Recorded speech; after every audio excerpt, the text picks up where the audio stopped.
नमस्ते। आज हम एक ऐसे विषय की गहराई में उतरने वाले हैं जिसने पूरी दुनिया का ध्यान अपनी तरफ खींचा है, क्रिप्टो करेंसी।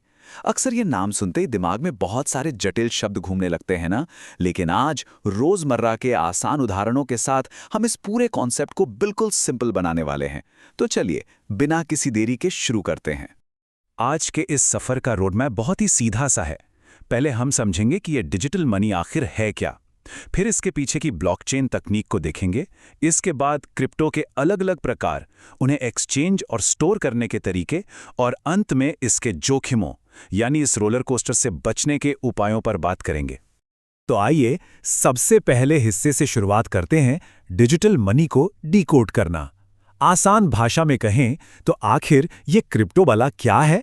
सीधे शब्दों में, ये इंटरनेट का अपना पैसा है। देखिए, हमारे आम पैसों और क्रिप्टो के बीच एक बहुत ही दिलचस्प अंतर है।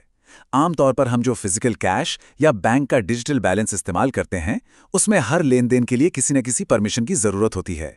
बैंक हमेशा बीच में होता है। लेकिन क्रिप्टो, ये पूरी तरह से तकनीक द्वारा चलाया जाने वाला डिजिटल पैसा है। बीच में कोई बात नहीं, कोई झंझट नहीं। इसे बिल्कुल व्हाट्सएप पर मैसेज भेजने जैसा समझ सकते हैं, तुरंत, बिना किसी की इजाजत के और दुनिया के किसी भी कोने में। अब दिमाग में एक सवाल जरूर आता है कि अगर बीच में कोई बैंक नहीं है तो ये पूरा सिस्टम सुरक्षित कैसे रहता है? यही एंट्री होती है इस पूरी तकनीक की रीढ़ की हड्डी की, जिसे हम ब्लॉकचेन कहते हैं।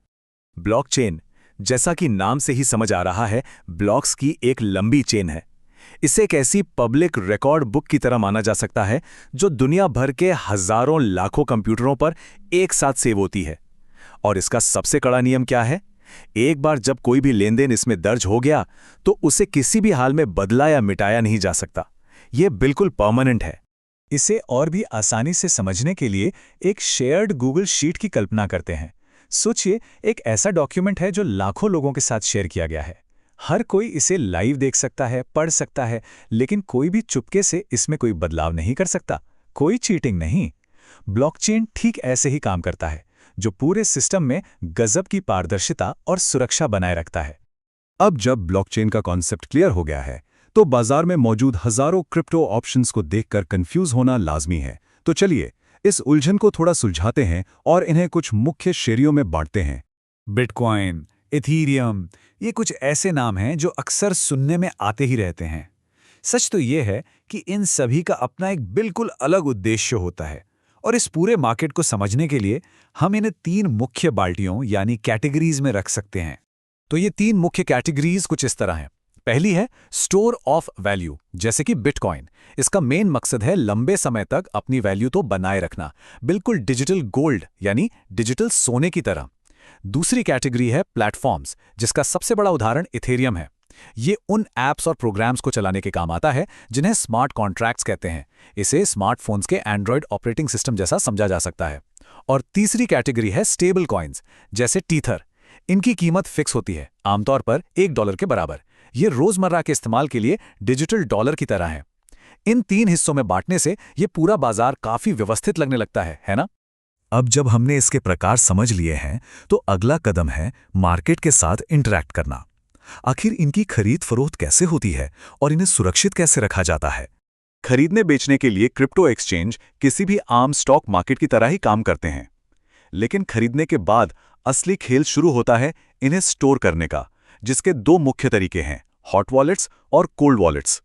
हॉट वॉलेट्स हमारे फोन में मौजूद ऑनलाइन ऐप्स की तरह होते हैं, इस्तेमाल करने में एकदम आसान, लेकिन ऑनलाइन होने की वजह से सुरक्षा के मामले में थोड़े कमजोर। वहीं cold wallets ledger nano S जैसे ऑफलाइन हार्डवेयर डिवाइस होते हैं। ये इंटरनेट से कटे होते हैं, इसलिए इनकी सुरक्षा का स्तर बहुत ही कमाल का होता है।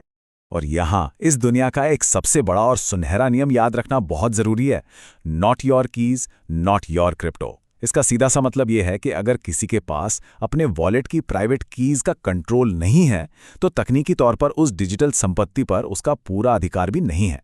कंट्रोल अपने हाथ में होना ही असली सुरक्षा है। अब बात करते हैं थोड़ी गंभीर चीजों की, जोखिम और हकीकत। किसी भी नई तकनीक की तरह इस बाजार में भी कुछ बड़े रिस्क और बहुत तेज उतार चढ़ाव हैं, जिन्हें समझना सर्वाइव करने के लिए बहुत जरूरी है। IMF के ये आंकड़े दिखाते हैं कि इस मार्केट में कितनी भारी अस्थिरता यानी वॉलेटिलिटी है। कीमतों में होने वाले बड़े उतार चढ़ाव साफ देखे जा सकते हैं। अगर पारंपरिक स्टॉक मार्केट एक आराम से चलने वाली ट्रेन है, तो समझ लीजिए कि क्रिप्टो मार्केट एक बहुत ही तेज रफ्तार वाला रोलर कोस्टर है। ये कीमतें सप्लाई डिमांड, खबरों, नए नियमों और बाजार के बड़े खिलाड़ियों, जिन्हें वेल्स कहा जाता है, उनके इशारों पर बहुत तेजी से बदलती हैं। और हाँ, सिर्फ कीमतों का ऊपर नीचे होना ही इकलौता खतरा नहीं है। इस बाजार में कुछ और भी गंभीर खतरे छिपे हैं, जैसे कि नकली या फेक कॉइन्स और रग पुल्स, जहां प्रोजेक्ट बनाने वाले अचानक सारा पैसा समेटते हैं और गायब हो जाते हैं। इसके अलावा एक्सचेंज या वॉलेट्स के हैक होने का खतरा भी बना रहता है। इस रोलर कोस्टर पर बैठने से पहले इन सभी कड़वी सच्चाइयों का पता होना बहुत जरूरी है। इन सारे जोखिमों के बीच मार्केट में उतरने के दो बिल्कुल अलग अलग नजरिए होते हैं, इन्वेस्टिंग और ट्रेडिंग। इन्वेस्टिंग का मतलब है एक पेड़ लगाने जैसा, एसेट को खरीदना और फिर महीनों या सालों तक इस भरोसे के साथ होल्ड करना कि वो आगे चलकर बढ़ेगा। वहीं दूसरी तरफ ट्रेडिंग का मतलब है किसी बाजार में सामान की डेली खरीद फरोख्त करना, जहां पूरा फोकस रोजाना होने वाले छोटे छोटे उतार चढ़ाव के आधार पर जल्द से जल्द खरीदने और बेचने पर होता है। इस भूल भुलैया में सुरक्षित रहने के लिए एक आसान सा 4 कदम का प्लेबुक काफी काम आ सकता है। पहला, हमेशा बहुत ही छोटी पूंजी के साथ शुरुआत करनी चाहिए। दूसरा, अपना पूरा ध्यान बिटकॉइन और एथीरियम जैसे मजबूत और जमे हुए कॉइन्स पर ही रखना बेहतर है। तीसरा, सिर्फ हवाई बातों या हाइप वाले कॉइन से बचना चाहिए, क्योंकि अगर कोई चीज सच होने के लिए बहुत ज्यादा अच्छी लग रही है तो अक्सर वो एक धोखा ही होती है। और चौथा कदम, रिस्क मैनेजमेंट। सारा पैसा एक ही झटके में कभी नहीं लगाना चाहिए, और सबसे अहम नियम, सिर्फ उतना ही निवेश करना चाहिए जिसे खोने का रिस्क उठाया जा सके। तो चलिए, आज जो भी बातें हमने समझी हैं उन्हें फटाफट समेट लेते हैं। क्रिप्टो इंटरनेट का अपना डिजिटल पैसा है। ब्लॉकचेन वो शानदार तकनीक है जो इसे बिना किसी बैंक के सुरक्षित बनाती हैं। एक्सचेंज वो जगहें हैं जहां इन डिजिटल एसेट्स का व्यापार होता है। और अंत में वॉलेट्स वो तिजोरियां हैं जहां इन्हें सुरक्षित रखा जाता है। इन सब बातों को गहराई से समझने के बाद एक बहुत ही दिलचस्प सवाल हमारे सामने आकर खड़ा हो जाता है। क्या ये डिसेंट्रलाइज्ड डिजिटल पैसा सिर्फ एक गुजरता हुआ अस्थिर सा दौर है, या फिर ये ग्लोबल फाइनेंस का वो भविष्य है जिसे चाहकर भी कोई टाल नहीं सकता? सोचने वाली बात है ना? आज के इस विश्लेषण में हमारे साथ जुड़ने के लिए बहुत बहुत शुक्रिया। ऐसी ही नई चीजें सीखते रहें और आगे बढ़ते रहें।